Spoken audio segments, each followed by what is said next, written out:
Welcome to the Church Safety and Security broadcast with the Church Safety Guys, sponsored by Checker. Background screens for your faith or volunteer organization. The Church Safety Guys is a nonprofit organization. Our mission is to inspire, influence, and impact church safety and security teams. We are protectors, guardians, ambassadors, and shepherds. We are about all things church safety and security, which starts with a ministry mindset and a servant's heart. Join us for the next hour as the Church Safety Guys unpack safety, security, leadership, and ministry operations with your hosts, James McGarvey and Mike Scully. This broadcast is also available on social media, YouTube, your favorite podcast platforms, and on the all-new Church Security app.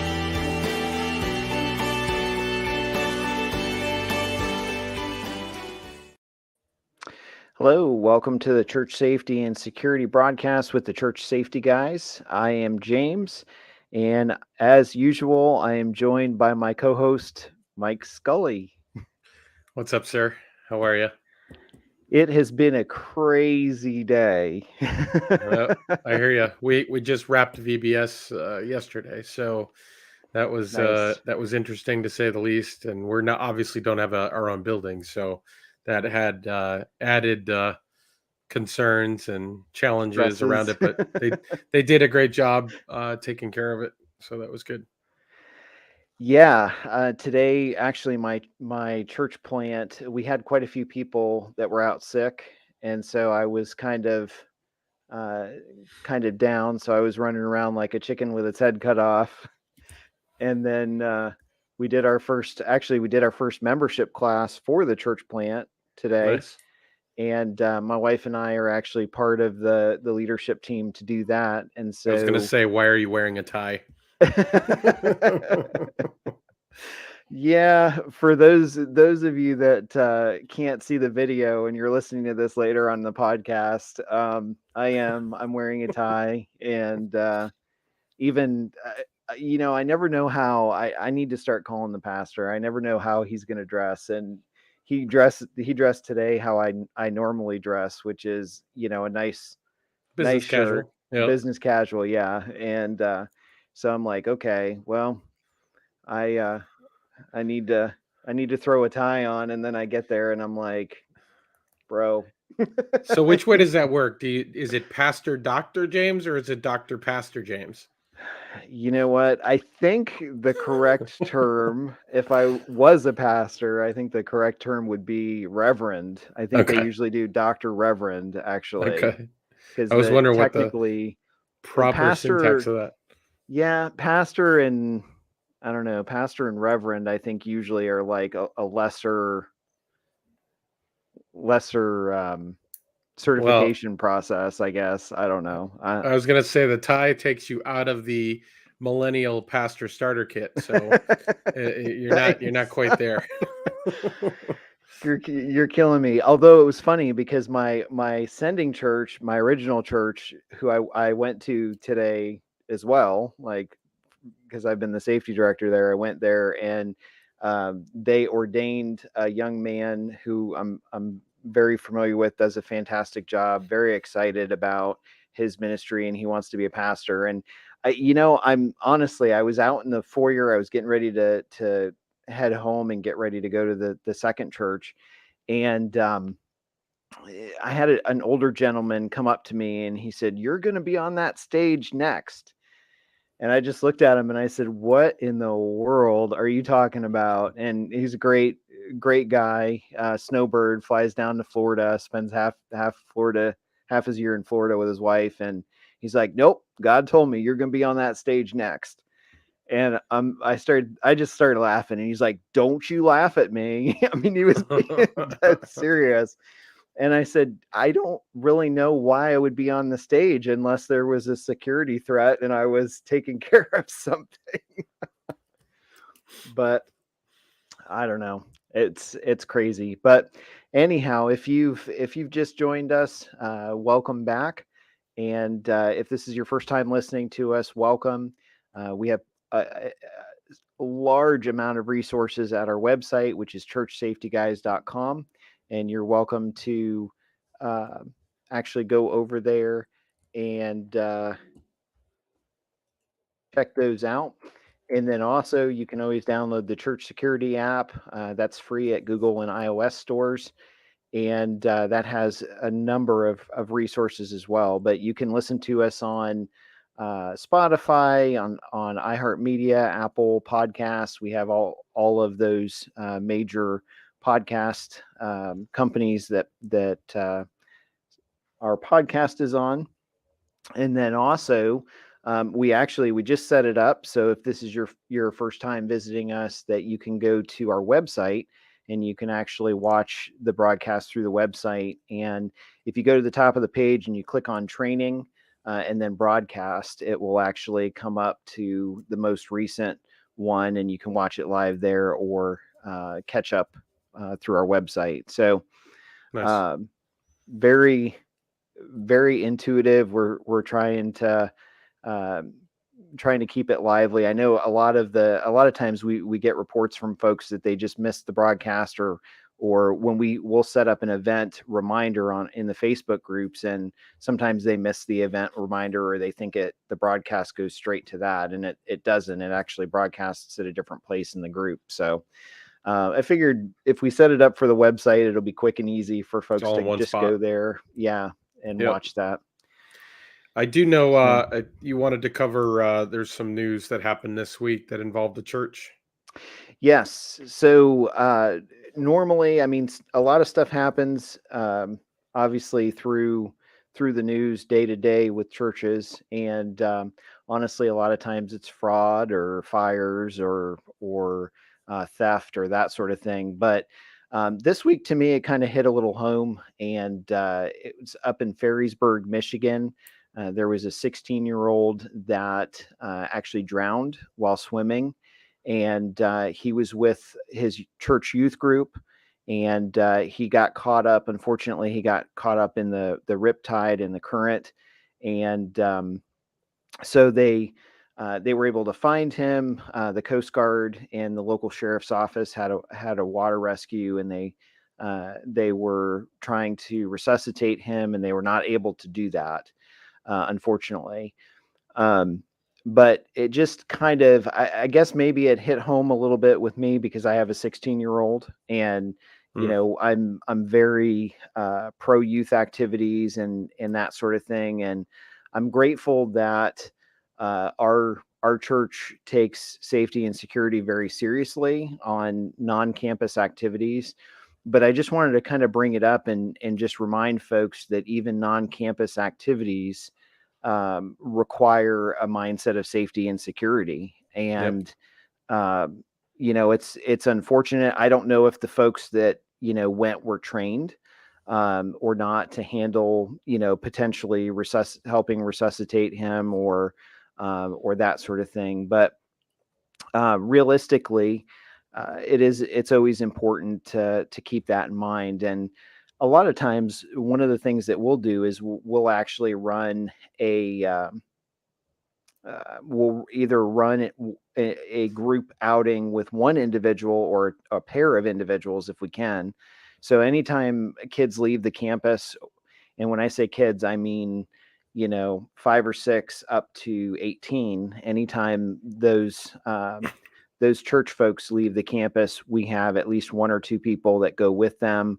A lot of times they'll carry a trauma bag with them, so they'll be able to respond and know and kind of be able to help if something comes up or something happens. So unfortunately it's a sad reminder that that's a consideration, but it's still something important that we need to keep in mind.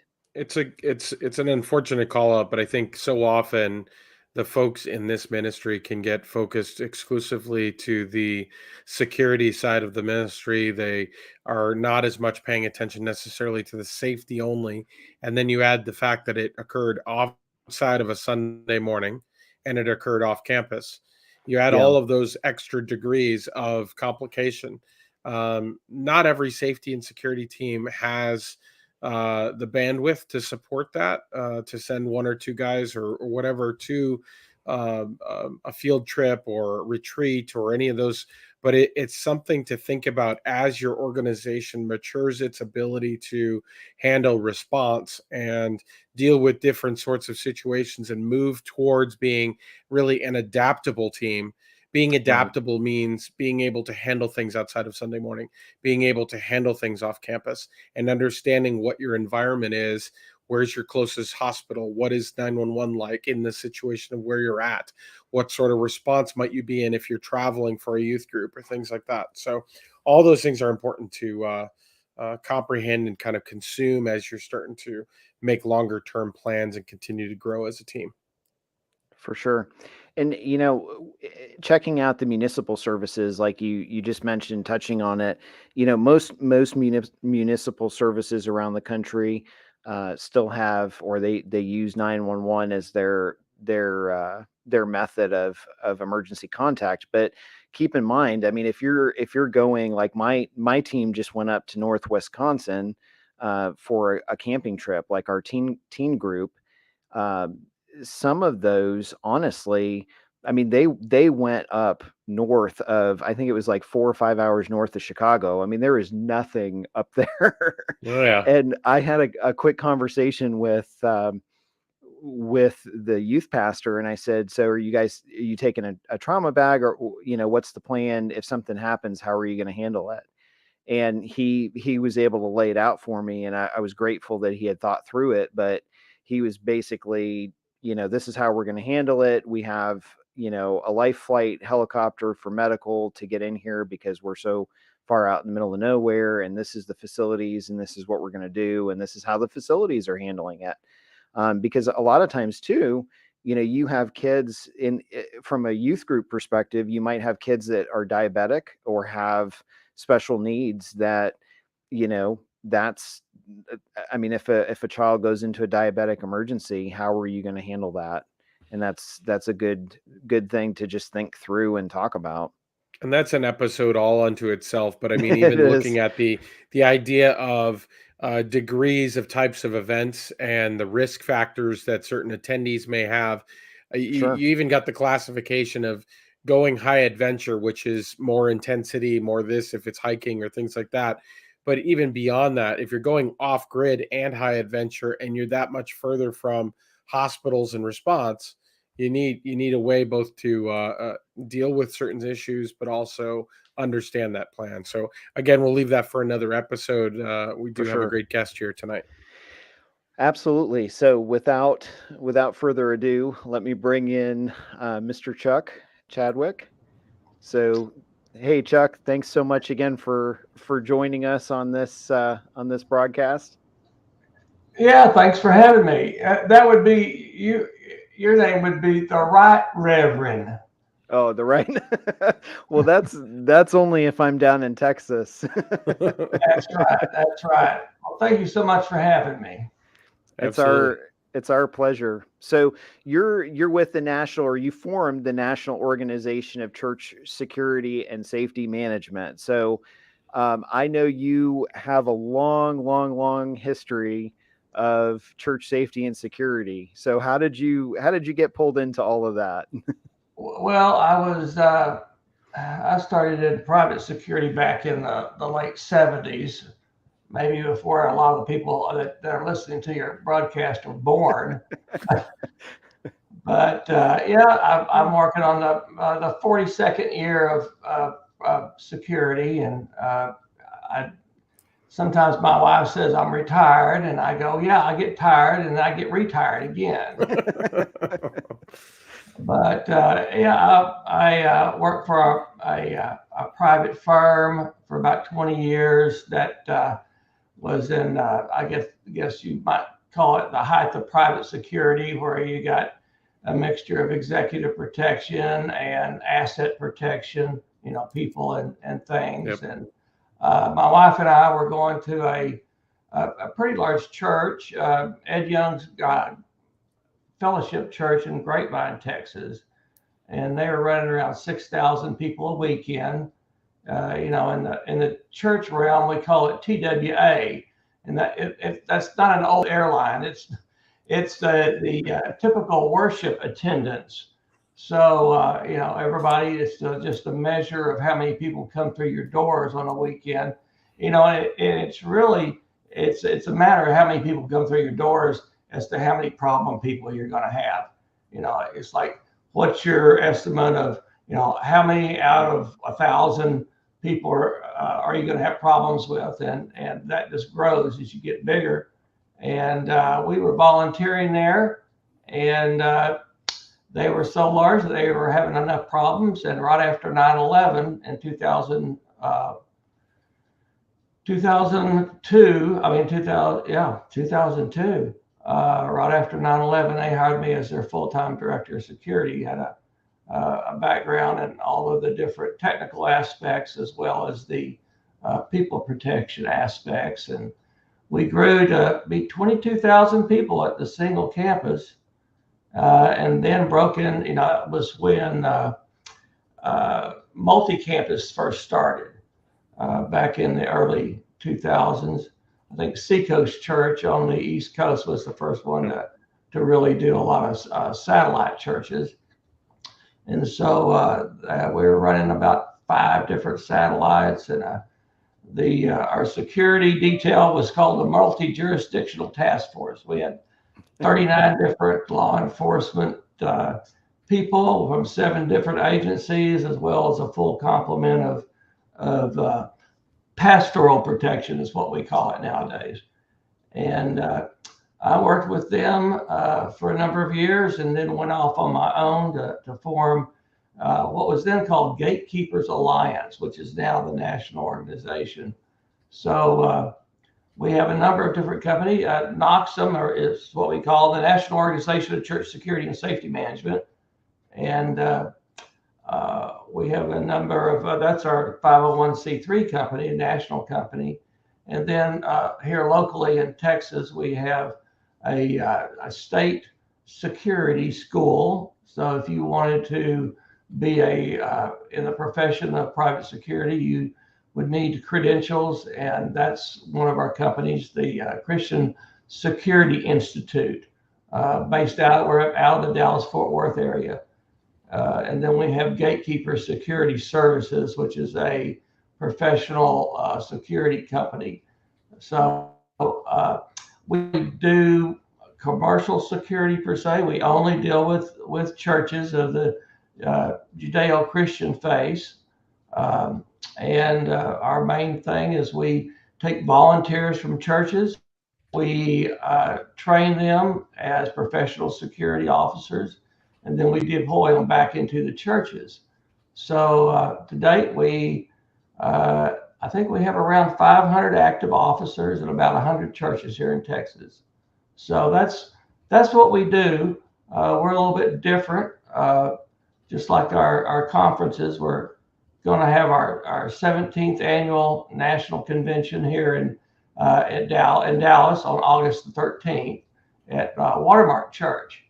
And we're going to have great vendors like yourself. You all are going to be there. We're looking forward to having y'all there.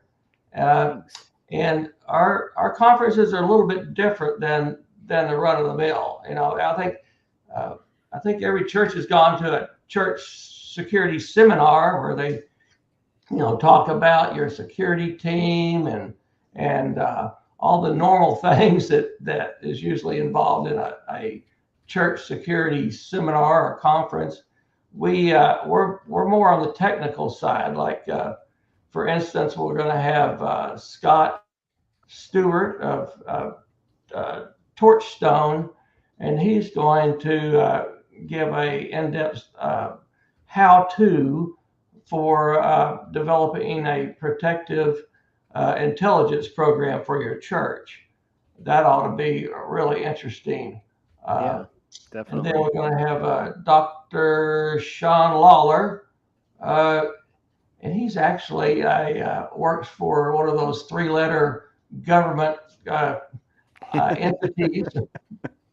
But he's going to give us a lot of great in-depth information about stress inoculation and all sorts of things like that. Our gatekeepers. Now, See, we call them gatekeepers because that's scriptural, whereas a lot of people call them sheepdogs. Well, that's a great metaphor, but we kind of latched on to gatekeepers because it is a script. It's in scripture to where the gatekeepers of the church were stationed on all the different sides of the temple to keep the bad people out. So that's where we get our term gatekeepers from. That's great. So, we're going to have a great conference. It's only a one-day conference this year. Usually it's a 2 or 3 day conference, but we, with COVID knocked us out a couple of years ago, and we, it was hard getting the right people together for this one because of all of the COVID stuff going around. Although it's almost here in Texas, we consider it gone, don't we, Mike? Yep, pretty much. I actually walked in the doctor's office the other day, and they didn't make me put on a mask. So I thought that was a real good sign. Wow. That's a good sign. And maybe it migrated from Texas up to Ohio, because we actually just had a 10% increase in Central Ohio in our hospitals again. Oh, So, no. yeah, they're shutting some things down. I actually work for one of those dreaded three-letter government agencies Monday through Friday, and they started mentioning to us that they're bringing some of the restrictions back up again because of more cases. So I don't know. I do know that I work for the Defense Department, and when COVID originally happened a few years ago, we had a pretty significant outbreak at our facility, and that was because a lot of people just kind of assumed, oh, I've got a head cold or it's allergies, I'm not too worried about it, and so it just kind of spread very quickly, and the DoD decided to use Columbus as the poster child of saying, stay home, work at home, get vaccinated, because if you don't, this'll happen. So Columbus is still, where I am, is still on that bad kids list of, well, so now it's kind of interesting. Like, we're starting to go back to the office, but if someone just has even the tiniest sneeze or anything, they're like, go home right now. What is it? Yeah, pretty much. Yeah, one of the other things we're going to have at the conference is going to be, we're going to talk about hardening private schools. Sure. We have a number of different private schools that use our gatekeeper program to put an armed person in their school. Usually it's their coaches or their administrators, the dean of the school. But public schools, they have paid for school resource officers and all the things that you get when you depend on the government to do stuff for you. But the private Christian schools, we don't have anything. We don't. Right. We there's some people talking about some grants, but by and large, they just have to do it for themselves. So that is one of the things that we're going to be talking about, all the different ways to to harden the facility as far as technologically. Yep. Like I said, my question: how much does a bulletproof door cost? It's about $7,000 plus expenses. Plus installation. We have our own outdoor facilities where we do a lot of research and development of, how many bullets does it take to get through a cinder block wall or things like that. And we've done a lot of research in that regard. Being in the private sector, we don't have as much money as a lot of people do, or a lot of schools do. So that's another thing that we'll be featuring in our conference this year. Want to follow that one there, Chuck. Is I've seen a growth in that area of interest, including actually the homeschool coalitions, homeschool groups that do gatherings or community days where they're not full time on a campus. It's not a private school per se, but they do kind of group gatherings, and so as a result, you're seeing churches and parents who are hosting these community days realize, hey, we're a gathering of folks, and therefore we have the potential to be a target. And so they're starting to embrace that. I actually just did a site assessment for a homeschool group, and again, a homeschool group is kind of you use that in quotes, if you will, because they're really just a group of folks that do school at home that have some different folks that do some tutoring in areas. So it's not an official school per se, but again, they're all meeting at a church facility that doesn't have a current safety and security team and doesn't have an operating security plan. So they brought me in to kind of both give an assessment from a homeschool perspective as they use the day, but the value of that is I'm going to be able to pass that plan on to that church and say, hey, I've already walked your facility. Now, granted, it was for this use, so the lens by which I inspected was for their use case, but understand there's opportunities that I see that you guys can immediately implement. So schooling and learning and the potential risks that come involved to that side of things, I see as growing. Yeah, we one of my research projects was to go through and look at some of the reports, like the Parkland school shooting had a really good report that was done. Now, and it's very unfortunate the Uvalde thing happened. And I hate to think that this is a continuing theme, where Parkland, their school resource officer, went and hid in the stairwell for 45 minutes while everything was going on. So that was, he was, I don't think he's been prosecuted criminally, but certainly lost a whole lot of respect there. And now this Uvalde deal, and I'm not going to, pass judgment on anybody for sure, but sure. What it looks like is not good. Right. And it's how do you ask people to combat this feeling that the police are going to run and hide, when I know a whole lot of them, and they're great guys, that they would do anything in the world to protect the children. So it'll be interesting to see how this turns out. It is, for sure. I know that in Ohio, the governor just signed a law stating that teachers could, depending on the school district and the superintendent, teachers could actually start carrying firearms, and they have to go through basically the same equivalent training that you would for the security companies. Like Ohio is very similar to Texas with that certification for official security.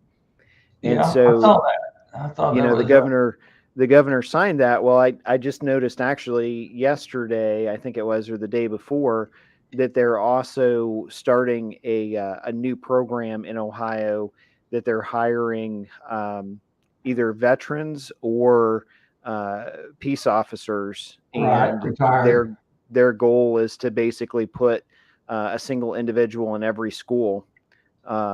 Because of that, and through grants and different things, that's the kind of the direction that they're going in. So that's it's similar here in Texas. We have the school marshal program, which takes 80 hours, and then there's the school guardian program, which takes 2 days. But the private Christian schools, they don't get any of that. And so what our gatekeeper program, which takes the staff or whoever, and we that's what we do, is we train them up to be what we call in Texas, we call them level 4s, which is a plainclothes armed officer. And we will put the individuals through that, and so they do have the actual training. Now, here in Texas, churches themselves, with not private schools, but churches don't have to have any training. They don't have to have. They passed a law that was tacked on to the back of a bill about cosmetology eyebrow threading, and yeah, I'm serious. And that sounds accurate, but it still kind of makes me chuckle. Where you don't have to have any training, you don't have any background check, you don't even have to license security, because churches are private property, and in Texas, right, you can give anybody a gun and say, "Here, this is my house. You can just walk around anything you want." So there was a great influx of people going, "Well, I've got a gun. That's all I need." And like the old saying goes, if the only thing you've got is a hammer, everything looks like a nail. Yeah. So we try very diligently to give them the right training, and we've tried our program in a number of different states, but never found the right combination of people that would have the credentials to do it and the willpower to do it. A lot of people get into this industry thinking, that it's a gold mine, and they're going to get a piece of that 250,000 churches that are there. All they need is a few of them. And we've never heard of that before, have we, Mike? Exactly. If you've ever been in law enforcement, ever driven by a school, they're an instant church security consultant. Absolutely. Yeah, and I was reading some stuff on your website, and I do agree with your assessment that there are a lot of people out there that they have maybe the heart, but not the expertise, or maybe the expertise and not the heart. So, it's hard. It's interesting. I actually, I was approached by a church up in Canada here. I think it was a few months ago, and the person actually kind of started going off on me, and really was agitated. And he's like, you're not listening to me. The U.S. needs like one organization that can go in and train everybody, every church, and you call this number and they show up, and it's like some kind of like paramilitary type group that they, they're already trained so that church can have them respond. And I'm like, I'm sorry, but you just don't understand the United States. You don't understand churches, because, every church is so different. I mean, we still get numerous requests from churches that reach out to us and say, I can't even get my leadership on board, for us to start a team, let alone, train and do consistent things. So. Yeah, I thought 15 years ago, I thought every church that was ever going to do anything in security was doing it, and it's just grown and grown and grown. And we get chuckles when you ask, well, who trained you? Well, we got a Navy SEAL to come in and train us, and that's what you need. And it's like, there's a lot more to it than guns and kung fu. Well, and what's interesting to me about that is we're starting to see, like through our ministry and through our podcast and everything else, we're starting to see a younger generation of pastors and church leadership come in and acknowledge the need. Like they're saying, the younger folks that are coming in, even younger than Mike and I, are saying, okay, church security is essential. Like we have to have somebody.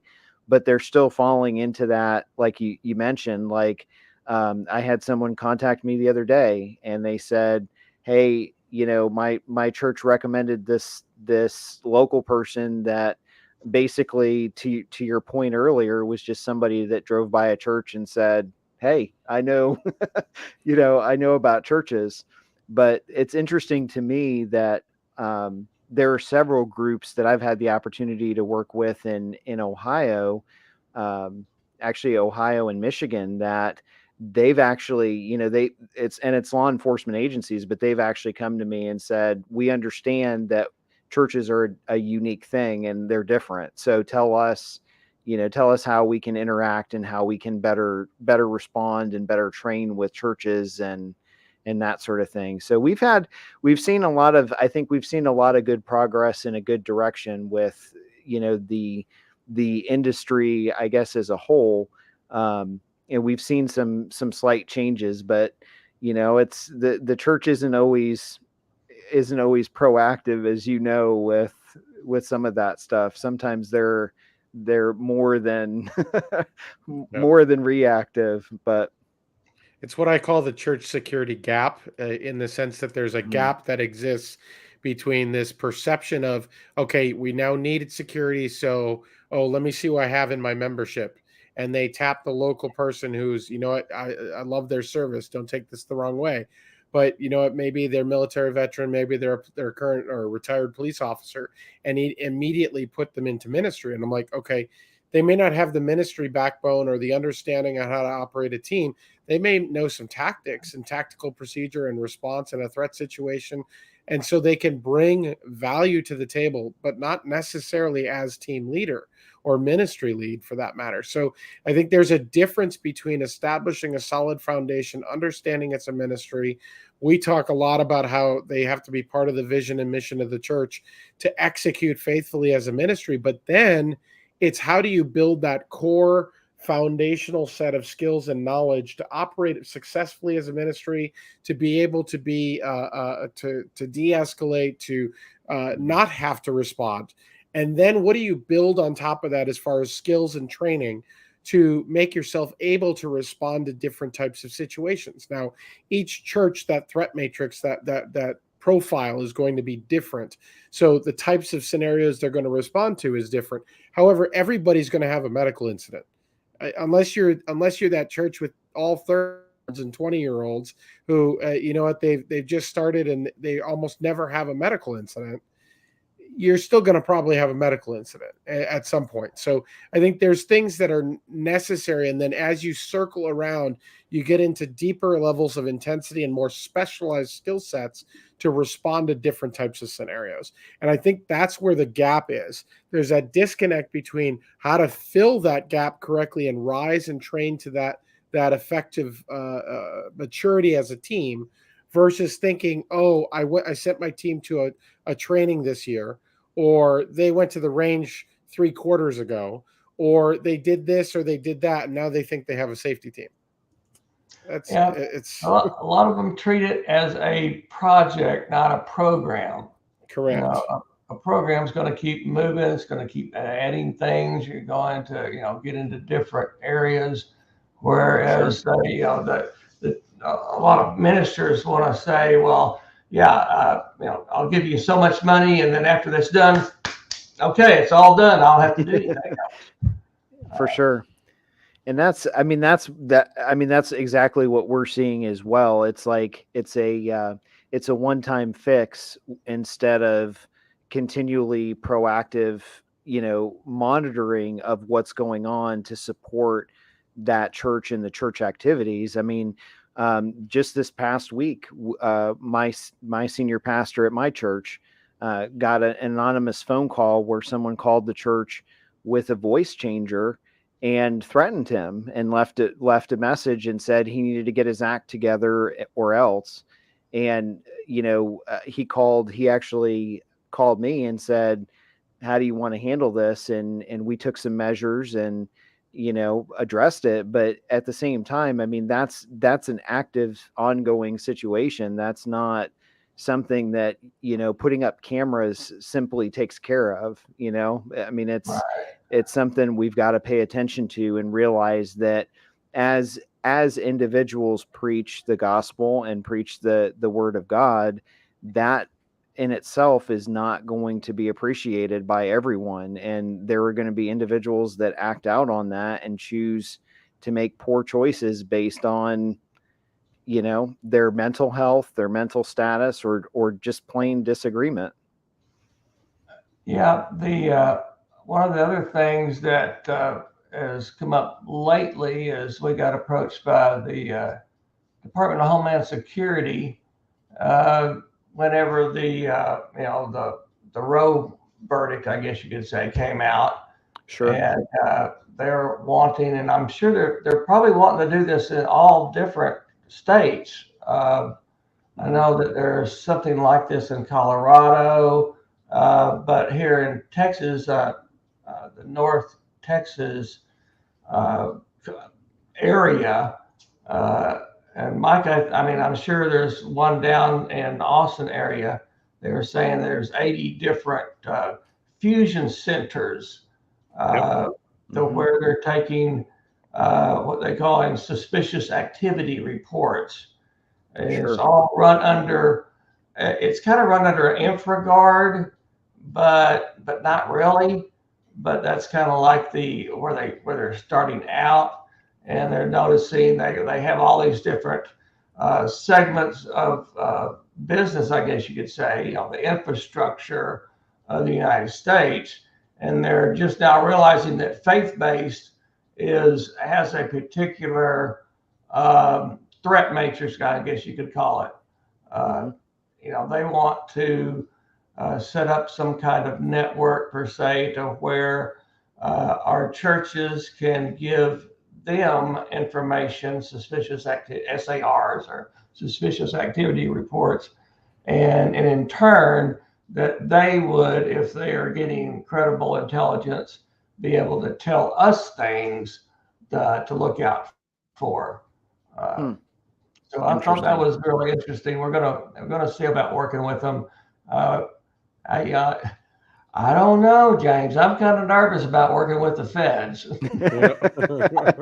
You know what, Chuck? I work for the feds, and I'm kind of nervous about working with the feds. And Mike knows this, but anytime we talk about something, I'm just like, I'm scratching my head, and I'm like, I don't know if we need to go down that road or not. But yeah, that's the same thing with the grant situation. I don't know how much y'all been involved in that. I tell you, I don't have that experience, and I'm not sure if I want it. Sure. But there is a lot of churches that don't have the money, or at least say they don't have the money. Surely it's a matter of priorities, and the cost, of course. When you look at higher, most churches, they first get involved with having law enforcement on the property is because of traffic, because we can't get out in the middle of the street, and neither do we want to get out in the middle of the street and control traffic. But that's the first time they get involved with law enforcement, and that's here locally, it's $50 to $75 an hour with a minimum of 4 hours. Sure. That's a lot of money. And so that's what turns them to have just have guys that barely have a concealed carry permit and asking them to do the same thing.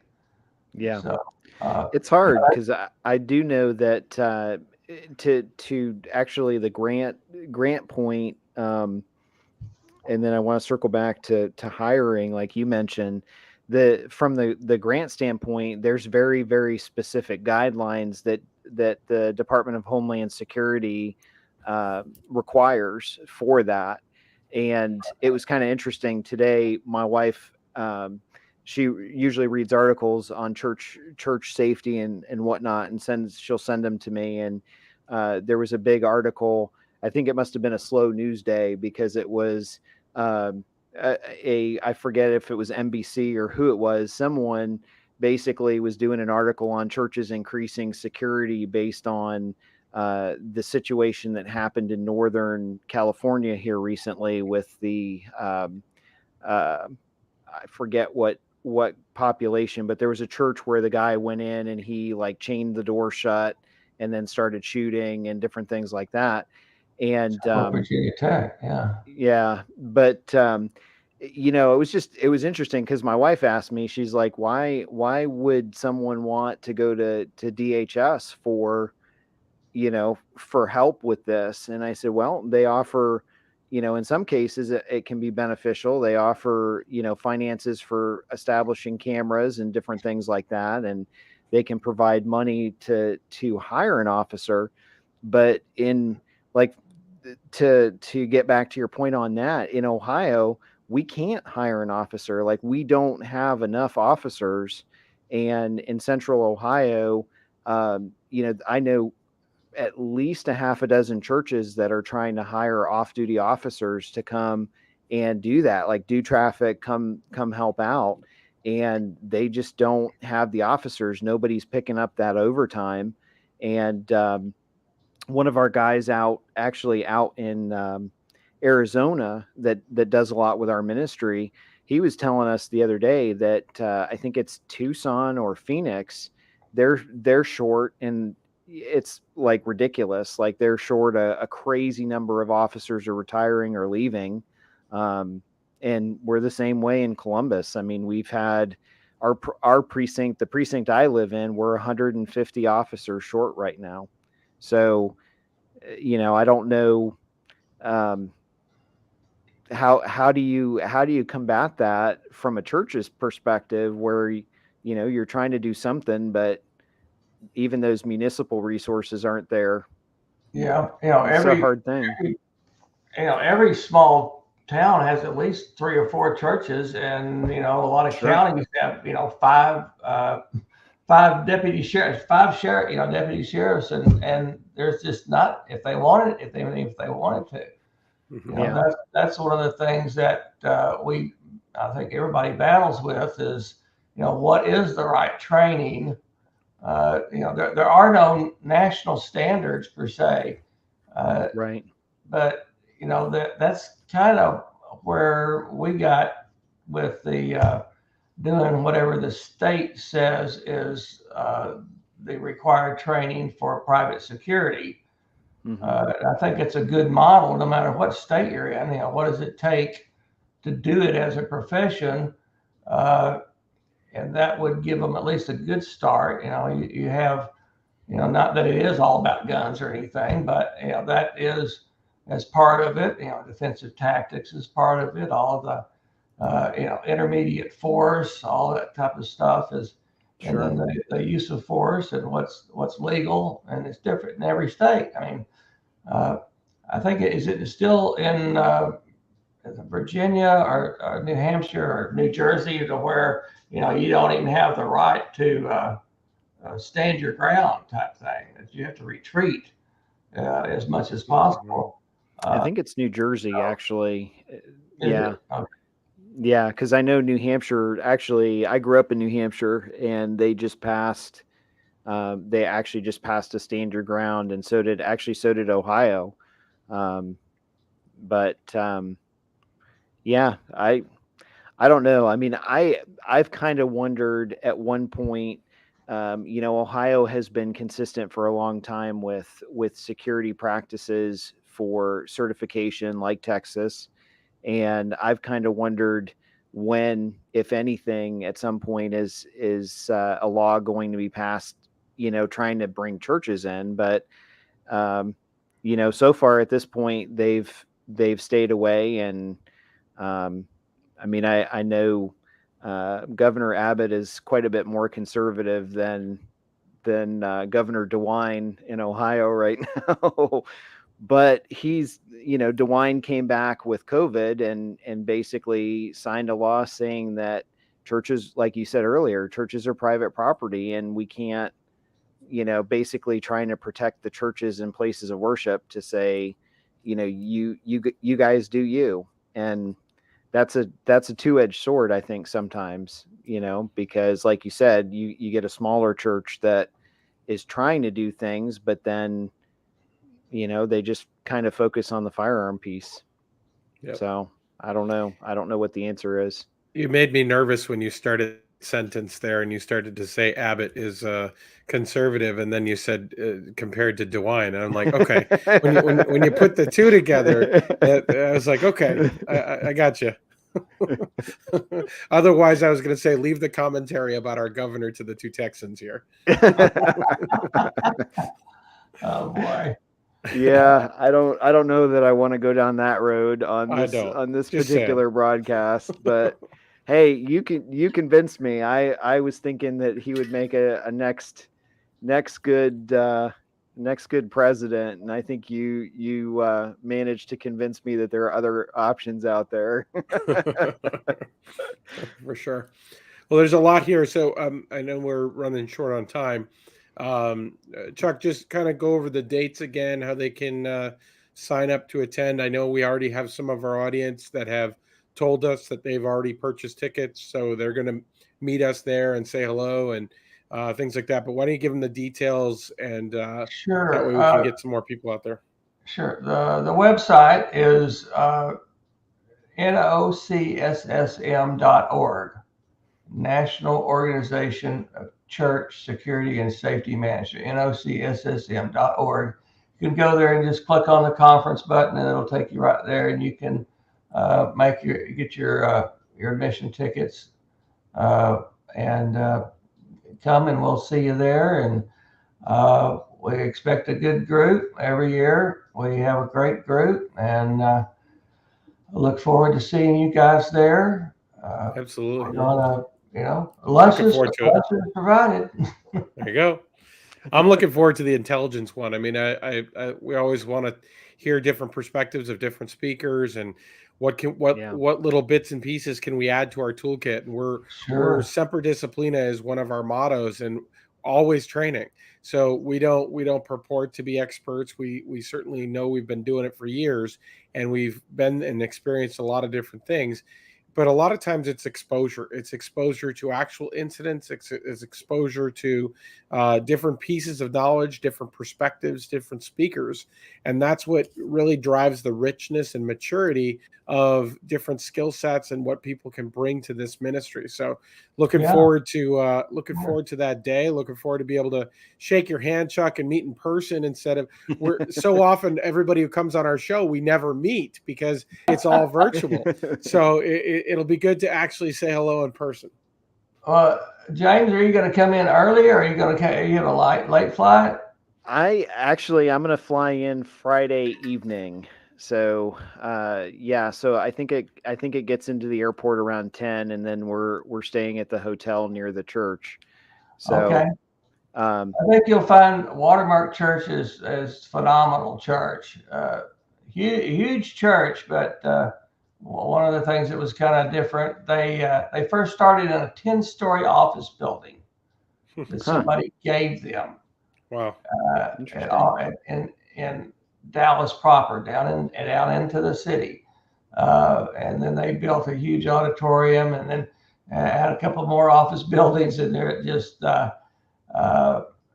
open during the day. They have a big almost like a bistro type thing. So there's a lot of activity during the day. And, they have a lot of our gatekeepers there. They're one of our good clients. So we'll look forward to seeing y'all. I do know that neck of the woods seems to have a lot of large church buildings, a lot of big campus buildings, big attendance, big. I mean, I know Gateway's up that way. I know Gateway is our home turf. Yep. Yeah. There you go. Okay. We provide a lot of guys to them. They're huge. Yeah. Yep. Well, I think it was the last time I was in Dallas was about 20 years ago. I was driving through, and I stopped to check out the Dallas Theological Seminary, actually. And my wife and I had been talking about going there. So I always like a trip down to Texas, so I'm looking forward to it. Be good. All right. Well, good to see y'all. Yeah, thanks for coming on again. Over the television, for sure. Yeah. All right. We'll definitely talk to you soon. All right. Y'all have a great day. Thanks, Bye-bye. Chuck. God bless. All right. So as Chuck mentioned, you can go to his website, which is nocssm.org, and you can check out the conference information. He has a list of speakers, and then he also has a way to register and purchase tickets. Or you can go to churchsafetyguys.com. We have it listed on our website, and there's a little bit of information on there, and then click through and it will take you to the same link to purchase tickets. So I'm really looking forward to it. I know it's coming up fast, and Very fast. Mike and I will both be down there, and I'm really looking forward to the speakers too, and just being able to take a little bit of a break and at someone else's conference. Yep, right.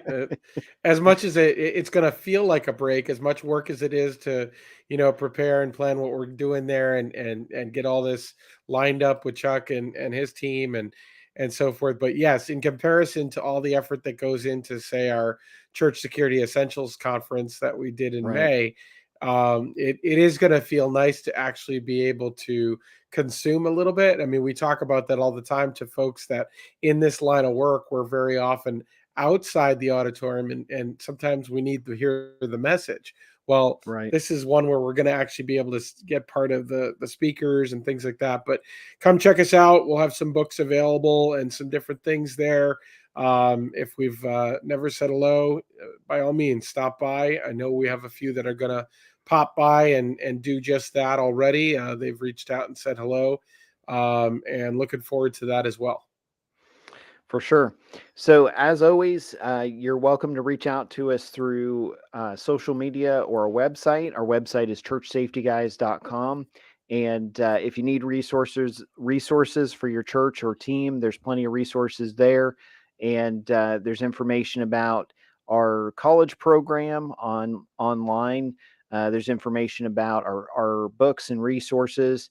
And then also be sure to download a copy of our church security app, which is the first of its kind. There's plenty of resources on there that are free as well. And thanks to the support from churches, folks like you, and then also just different folks sponsoring. We're blessed to be able to do what we do and give back to churches. So until next time, we will talk to you soon. So take care. God bless. Have a great week. Thank you for joining the Church Safety and Security broadcast with the Church Safety Guys, sponsored by Checker. We hope that you found it informative, and we appreciate your feedback. Be sure to share our broadcast with your teams. Join the discussion online, and for other great resources, download the Church Security app or visit our website at churchsafetyguys.com. Remember, keep a servant's heart, a mindset of ministry, and semper disciplina. Always be training. Have a blessed week.